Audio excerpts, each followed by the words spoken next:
निवाई निजी गार्डन में आत्मनिर्भर भारत संकल्प अभियान के अंतर्गत विधानसभा कार्यकर्ता सम्मेलन का आयोजन किया गया। भाजपा शहर मंडल अध्यक्ष नितिन जैन छाबड़ा ने बताया कि कार्यक्रम के मुख्य अतिथि भाजपा राष्ट्रीय सचिव डॉक्टर अलका सिंह गुर्जर, अध्यक्षता विधायक राम साहेब वर्मा, विशिष्ट अतिथि जिला महामंत्री विष्णु शर्मा, नगरपालिका अध्यक्ष दिलीप इसरानी ने विधिवत दीप प्रज्वलित कर कार्यक्रम का शुभारंभ किया। इस दौरान कार्यकर्ताओं को संबोधित करते हुए भाजपा राष्ट्रीय सचिव अलका सिंह ने बताया कि प्रधानमंत्री नरेंद्र मोदी ने लाल किले से भी कहा कि वर्तमान समय में देश को आत्मनिर्भर होना आवश्यक है। आत्मनिर्भर भारत 2047 तक विकसित भारत बनेगा। इसके बाद दोबारा सोने की चिड़िया कहलाने वाले देश बन सकेगा। इसके लिए हम हमारे देश के लोकल कामगारों को बढ़ावा देंगे। भारत देश सबसे ज्यादा प्राकृतिक संसाधनों वाला देश है। भारत देश में सबसे ज्यादा प्रतिभाएं पाई जाती हैं। उन्होंने कहा कि कांग्रेस सरकार ने आर्थिक उपनिवेशवाद को बढ़ावा दिया। भारत देश 2014 से लगातार विकसित भारत की ओर बढ़ रहा है। इस दौरान विधायक राम साहेब वर्मा ने संबोधित करते हुए कहा कि प्रधानमंत्री नरेंद्र मोदी द्वारा भारत देश लगातार विकसित भारत बनता जा रहा है। हमें दैनिक जीवन में काम आने वाली वस्तुओं को भी हमारे लोकल कामगारों से ही खरीदना चाहिए। भाजपा कार्यकर्ताओं द्वारा आत्मनिर्भर भारत के लिए जगह जगह कई कार्यक्रमों का आयोजन किया जा रहा है। इस दौरान जिला महामंत्री विष्णु शर्मा, नगरपालिका अध्यक्ष दिलीप इसरानी ने भी सभी कार्यकर्ताओं को संबोधित किया। इसी दौरान राष्ट्रीय सचिव ने कार्यकर्ताओं को आत्मनिर्भर भारत हर घर स्वदेशी, घर घर स्वदेशी की शपथ भी दिलवाई। कार्यक्रम में नटवाड़ा मंडल अध्यक्ष बद्री विजय, डागरथल मंडल अध्यक्ष केदार चौधरी, वरिष्ठ पार्षद परसाराम कुमावत आदि मौजूद रहे। निवाई से संवाददाता जाकिर अली की खास रिपोर्ट। आपके क्षेत्र की खबरें देखने के लिए बने रहिए Rajasthan coverage digital news HD के साथ। के लिए जो विकसित भारत का संकल्प लेकर मोदी सरकार आगे बढ़ रही है, उसकी नींव स्वदेशी और आत्मनिर्भर भारत है। भारतीय जनता पार्टी ने 25 सितंबर को हमारे युग पुरुष दीनदयाल जी की जयंती से इस कार्यक्रम की शुरुआत की है और भारत रत्न माननीय अटल जी के जन्म दिवस तक एक 3 महीने का कार्यक्रम है। इसमें जन जागरण, क्योंकि 145 करोड़ भारतीयों को संकल्पित होना पड़ेगा स्वदेशी और आत्मनिर्भर के लिए, आत्मनिर्भर बनने के लिए, तभी भारत उस संकल्प को पूर्ण कर पाएगा जो विकसित भारत का संकल्प है और भारत पुनः सोने की चिड़िया बने। ये उद्देश्य लेकर मोदी सरकार, भारतीय जनता पार्टी का कार्यकर्ता आम जन के बीच में जा रहा है और बहुत ही अच्छा रिस्पॉन्स सभी लोगों से मिल रहा है। जनता स्वदेशी को अपनाने के लिए तैयार है और एक तरह से ये स्वदेशी राष्ट्र प्रेम और राष्ट्रीयता के साथ जोड़ने का अभियान भी है।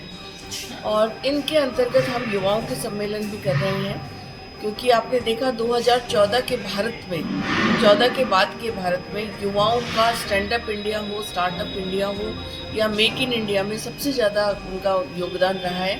महिला के लोगों के लिए, महिला वर्ग के लिए अगर मैं कहूँ तो सशक्त नारी और समृद्ध परिवार का भी आह्वान माननीय मोदी जी के द्वारा किया गया था और महिलाओं को आत्मनिर्भर बनाकर निश्चित रूप से समाज के में अगर एक महिला आत्मनिर्भर बनती है तो पूरा परिवार आत्मनिर्भर होता है।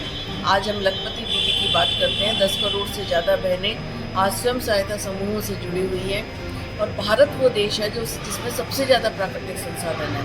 आज सौर ऊर्जा में हम सबसे आगे हैं, चना के उत्पादन में आगे हैं, दुग्ध उत्पादन में हम सबसे फर्स्ट हैं और इसी तरह हम बात करें रक्षा उत्पादों की, 300 से ज़्यादा रक्षा उत्पाद आज भारतीय हैं। ऑपरेशन सिंदूर की सफलता ने ब्रह्मोस, तेजस मिसाइल और भारत के जो रक्षा तंत्र है जो स्वदेशी की ओर बढ़ चुका है, उसकी सफलता के बारे में बताया है और आज भारत हर क्षेत्र में आत्मनिर्भर बनकर, स्वदेशी होकर, राष्ट्रीयता की भावना से उत्प्रोत होकर 145 करोड़ भारतीयों को साथ लेकर विकसित भारत की ओर आगे बढ़ चुका है। मैडम, कहीं ना कहीं देखिए, ये विषय वैसे मेरा नहीं है, लेकिन भारतीय जनता पार्टी की पहचान हमारा संगठन, हमारी विचारधारा है और आप देख रहे हैं कि निरंतर संगठन के कार्यक्रम चल रहे हैं। या आत्मनिर्भर भारत की बात हो, सेवा पखवाड़े की बात हो, अभी हमारे वंदे मातरम के गायन के 150 वर्ष पूर्ण होने वाले हैं। 7 सितंबर को उसका भी एक बृहद कार्यक्रम होगा।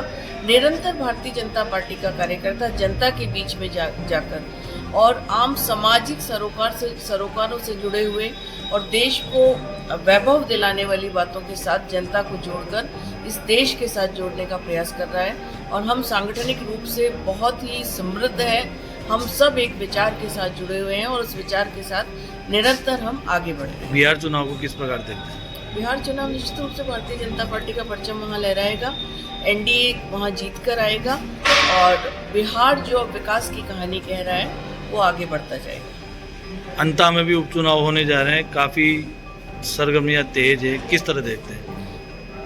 अंता का चुनाव भी निश्चित रूप से हम विजयी होकर वहाँ से निकलेंगे, क्योंकि डबल इंजन की सरकार जिस तरह से प्रदेश में विकास की ओर अग्रसर हो रही है, सबका साथ सबका विकास के मूल मंत्र के साथ भजन लाल जी की सरकार मोदी सरकार की नीतियों को लेकर आगे चल रही है। अंता का चुनाव मोदी और अमित शाह दोनों राजस्थान में लगातार दौरे कर रहे हैं, किस तरह इनके दौरे को देखते हैं? देखिए, हमारे राष्ट्रीय नेतृत्व का जब राजस्थान में आना होता है हमारे लिए गौरव का क्षण होता है और हम गौरवान्वित महसूस करते हैं कि वो नेतृत्व हमें मिला है जिसने देश में ही नहीं विदेशों में भी भारत का परचम लहराया है। और आज भारतीय जनता पार्टी का कार्यकर्ता ही नहीं, आम जनता मोदी जी के विजन को, मोदी जी को विकसित भारत के संकल्प को और देश विदेश में जो सनातन की स्वीकारोक्ति योग आयुर्वेद के माध्यम से और आज भारत क्या कहता है ये विदेशों में भी बहुत ध्यान से सुना जाता है, देखा जाता है। तो हम गौरवान्वित महसूस करते हैं हमारे नेतृत्व के लिए। मैडम, देखिए, ये सरकार का स्टैंड ये इलेक्शन कमीशन ऑफ राजस्थान देखेगा और अभी SIR के अंतर्गत जो काम होने बाकी है उसके बाद चुनाव हो जाएगा। भारतीय जनता पार्टी का परचम हर जगह लहराने वाला है।